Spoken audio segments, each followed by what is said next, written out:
ग्रामोदय से भारत उदय हो या फिर आत्मनिर्भर भारत अभियान, इन योजनाओं से, इन अभियानों से आदिवासी क्षेत्र जो है उनका कितना कुछ विकास हुआ है और क्या कुछ बदलाव इन गाँवों में इन अभियानों से आया है, यह जानने का हम प्रयास करेंगे इस रिपोर्ट में।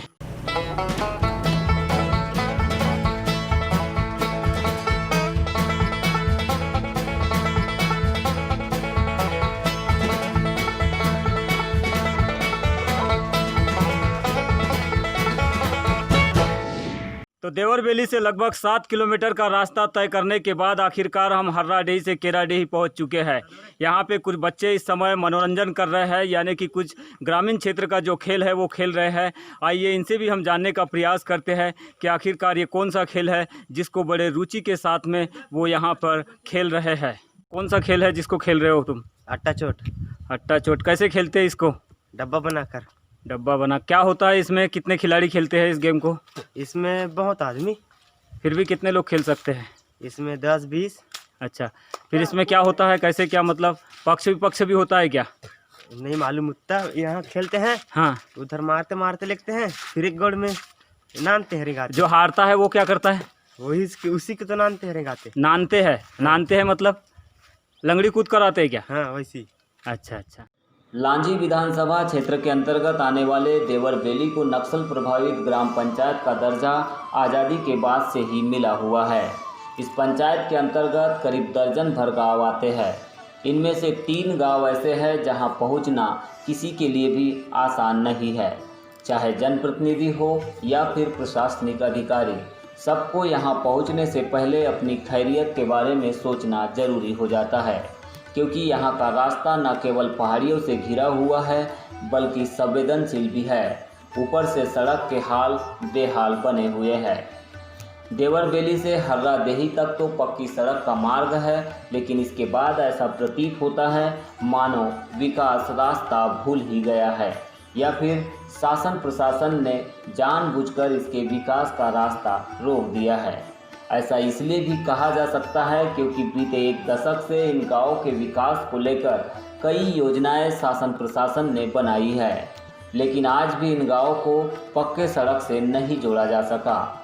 ऊंची घाटियों वाले रास्ते से होकर केराडीही और खमाडीही तक पहुंचने में जो मशक्क़त और परेशानी हमें उठानी पड़ी है, ऐसी परेशानियों का सामना यहाँ के लोग आज़ादी के दशकों बाद से ही उठाते आ रहे हैं।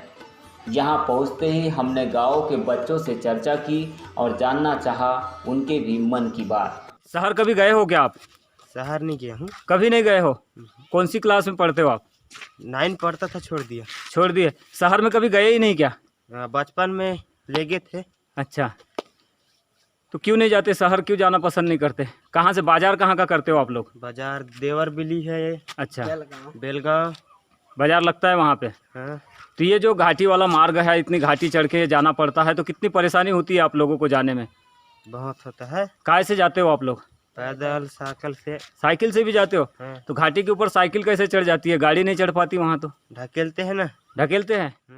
तो केराडीही पहुंचने के बाद में हमने यहाँ के कुछ ग्रामीण बच्चों से ये जानने का प्रयास किया है कि आखिरकार वो इस दुर्गम इलाके में रहते हैं, पहाड़ी इलाके में रहते हैं, उन्हें कितनी कुछ तकलीफ़ें यहाँ पे होती है। साथ में ये भी जानने का प्रयास किया कि वो ग्रामीण क्षेत्र में इस समय जो खेल खेल रहे थे उसका नाम क्या है। तो अट्टा चोट इन्होंने एक खेल का नाम बताया जो कि ग्रामीण क्षेत्र में खेला जाता है, और ये बच्चे यहाँ पर इस समय वही एक गेम है जिसके माध्यम से यहाँ पर मनोरंजन कर रहे हैं। तो केराडीही में हम लगभग पहुँच चुके हैं, इसकी दहलीज पर है, और यहाँ अब हम आगे बढ़ते हैं बस्ती की ओर, जहां हम आपको दिखाएंगे गांव में कितना कुछ बदलाव हुआ है आज़ादी के दशकों बाद, और क्या कुछ कहते हैं इस गांव के लोग, इस घने पर्वतीय इलाकों में रहने वाले लोग, कि क्या आखिर मांग है शासन प्रशासन से और क्या कुछ बदलाव चाहते हैं इस गांव के लोग।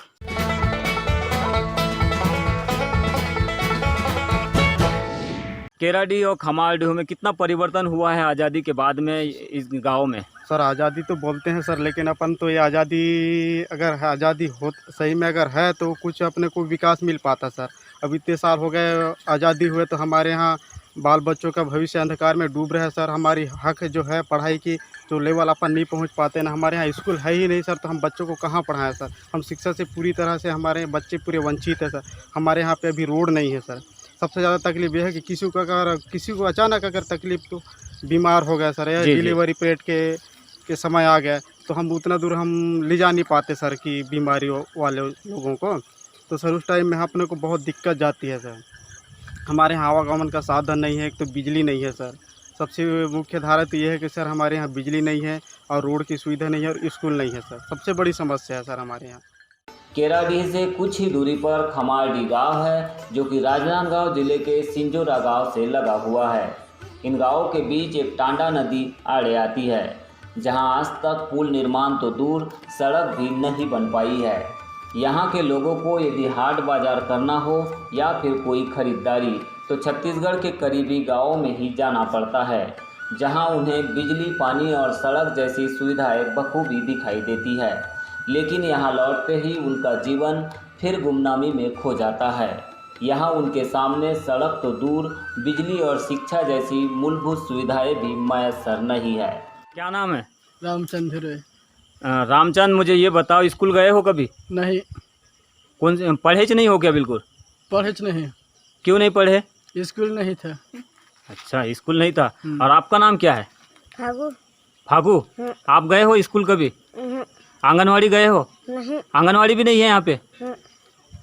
यहाँ पर शिक्षा के हालात भी किसी गुमनाम अंधेरे से कम नहीं है। केराडीह में आज़ादी के बाद आंगनवाड़ी केंद्र जरूर खुला है, लेकिन खमारडी में तो स्कूल और आंगनवाड़ी केंद्र कैसे होते हैं, इसका भी जवाब यहाँ के बच्चों के पास नहीं है। खमारडी में विकास के नाम पर केवल प्रधानमंत्री आवास योजना के मकान बने हैं, लेकिन मकानों की सच्चाई भी भयावह है।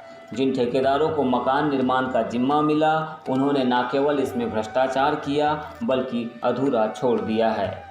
नतीजा यह हुआ कि पीएम आवास के मकान खंडर में तब्दील हो गए और लोग झोपड़ियों में ही जीवन काटने मजबूर। क्या नाम आपका? मोर सुदामा बाई। सुदामा बाई। मकान बन गएगा तुम्हारा?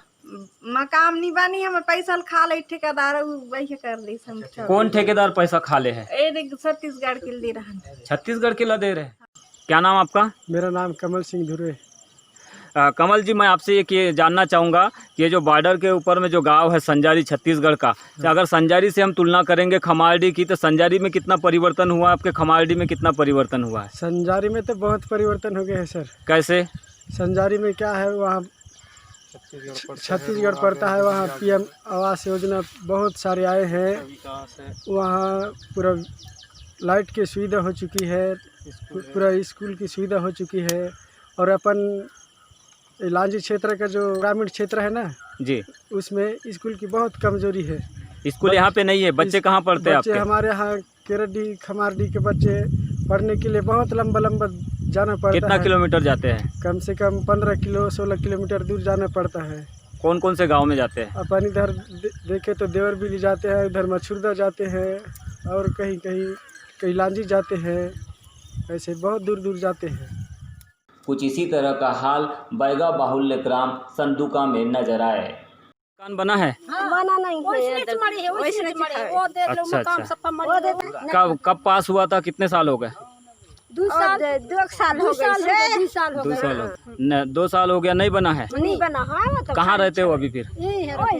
झोपड़ी में। झोपड़ी में रहते हो। क्या नाम आपका? बगनीन बाई।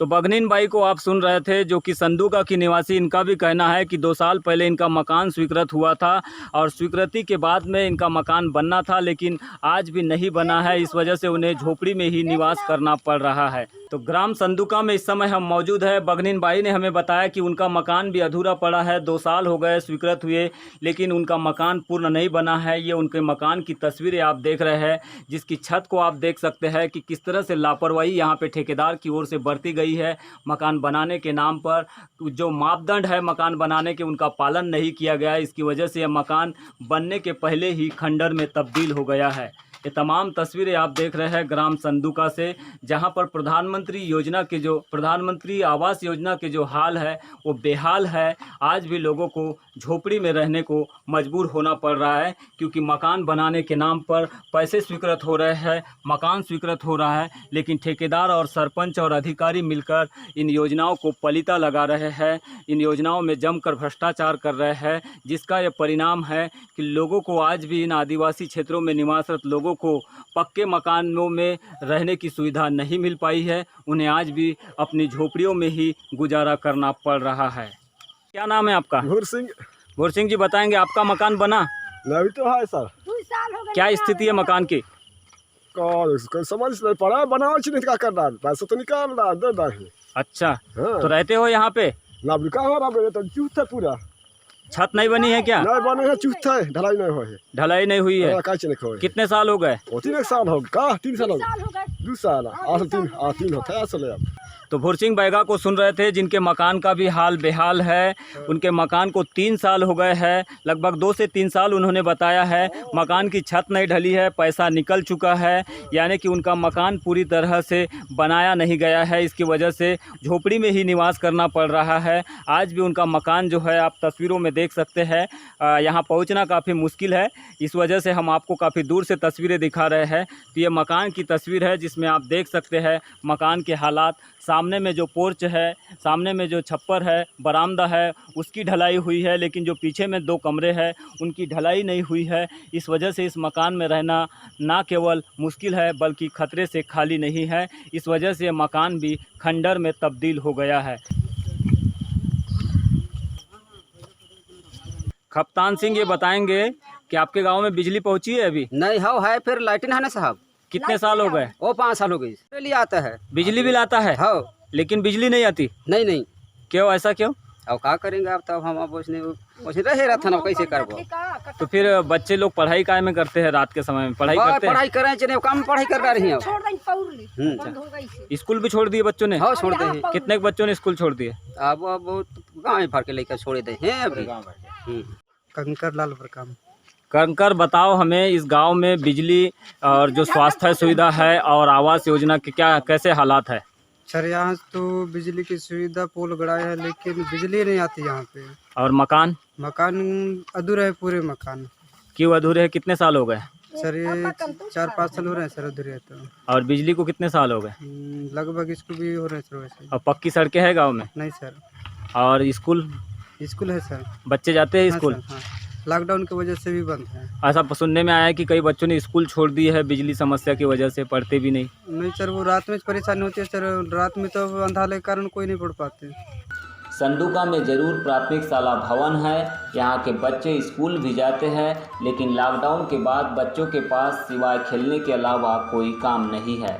यहाँ पर भी हमने बच्चों से चर्चा की है, आइए देखते हैं यह रिपोर्ट। धनेश, स्कूल पढ़ते हो आप? जी। कौन सी क्लास में है? 7वीं।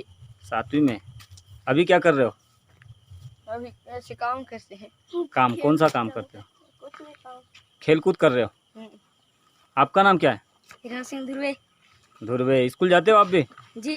कौन सी क्लास में हो? 8वीं। कहाँ पढ़ते हो? टिमनी में? जी। अभी स्कूल बंद है ना? जी। तो फिर क्या करते हो घर में? खेलते कूदते हैं।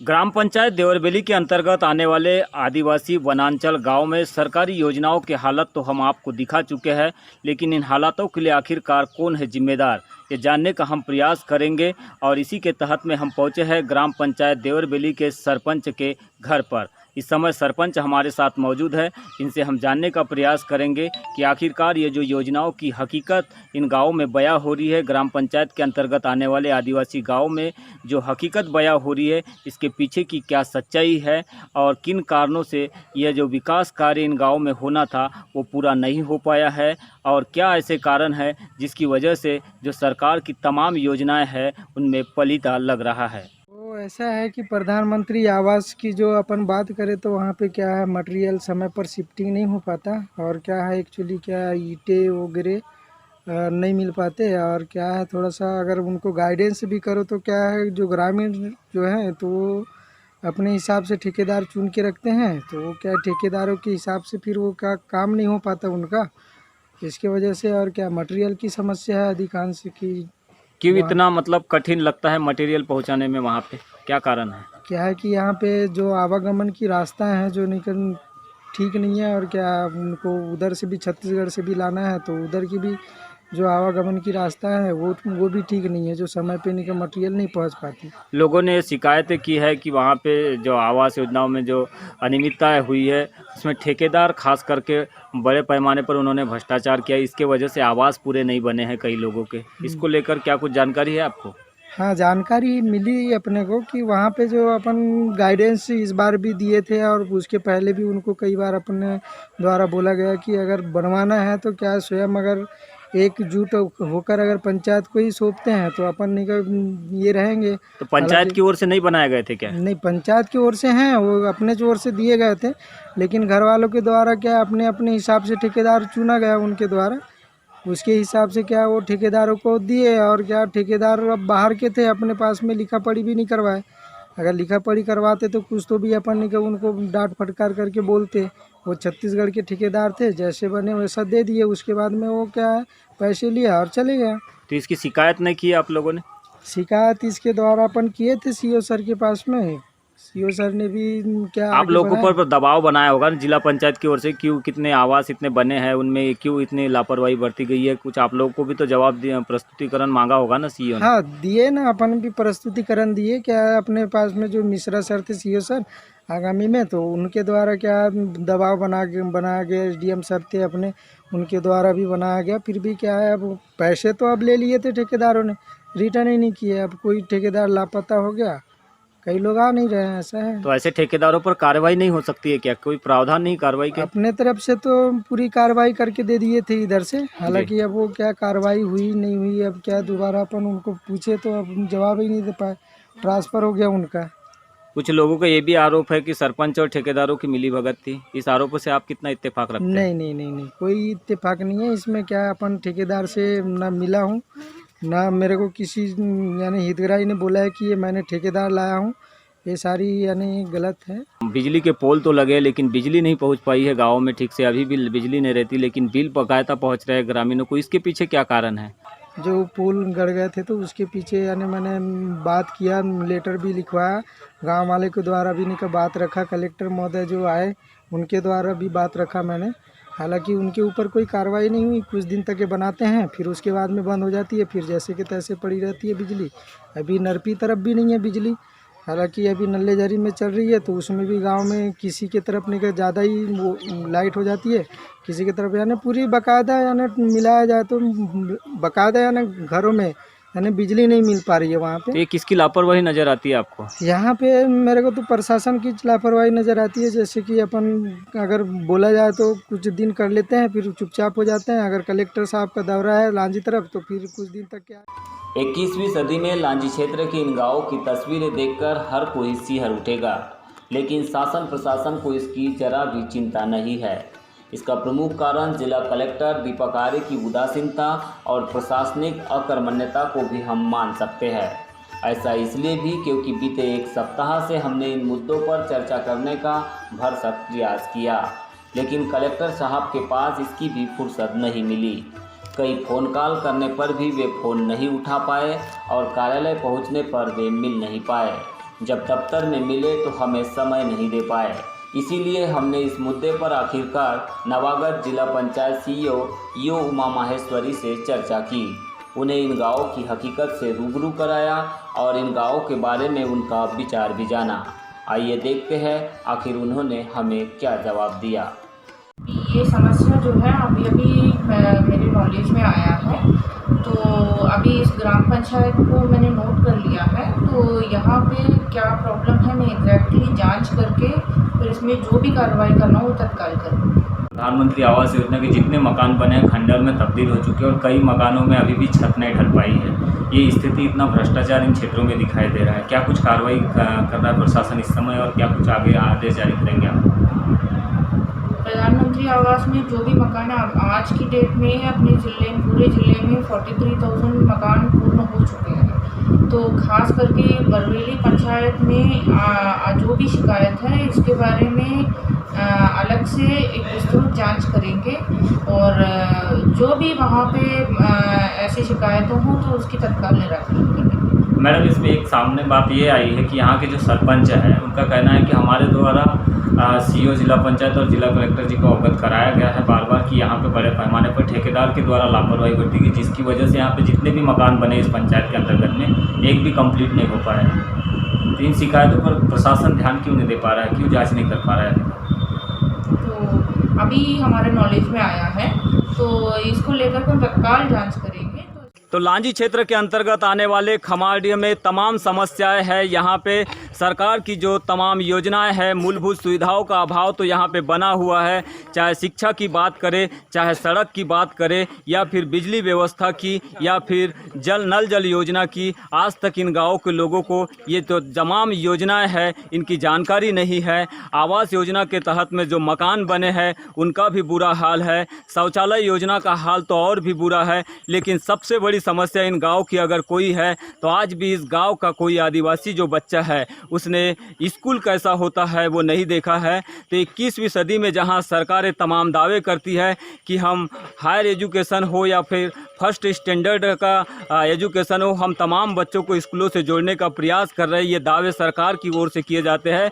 लेकिन 21वीं सदी में ये हालात है कि जहां एक और स्पेस की ओर दुनिया बसाने की बात की जा रही है, कंप्यूटिंग की दुनिया है, साइंस की दुनिया है, तकनीक की दुनिया है, और साथ में शिक्षा को महत्वपूर्ण माना गया है 21वीं सदी में। लेकिन हम जब लांजी क्षेत्र के इस गांव में पहुंचते हैं, यानी कि खमारडीह में पहुंचते हैं, तो यहाँ पे हमें पता चलता है कि इस गांव में जो है शिक्षा क्या होती है मालूम नहीं है। तो इससे कल्पना की जा सकती है या अंदाज़ा लगाया जा सकता है कि आज भी आदिवासी क्षेत्रों के हालात क्या बने हुए हैं। एक और जहां शिक्षा को लेकर तमाम दावे और वादे किए जाते हैं, लेकिन इस गांव में पहुंचने के बाद में हमें ये पता चला है कि यहां का जो आदिवासी परिवार है, आदिवासी बच्चे हैं, उन्होंने पहली कक्षा कैसी होती है या क ख ग क्या होता है ये भी इन्हें मालूम नहीं है। तो इससे अंदाज़ा लगाया जा सकता है कि सरकार की जो तमाम योजनाएं हैं आखिरकार कैसे संचालित हो रही है, और शासन प्रशासन में बैठे लोग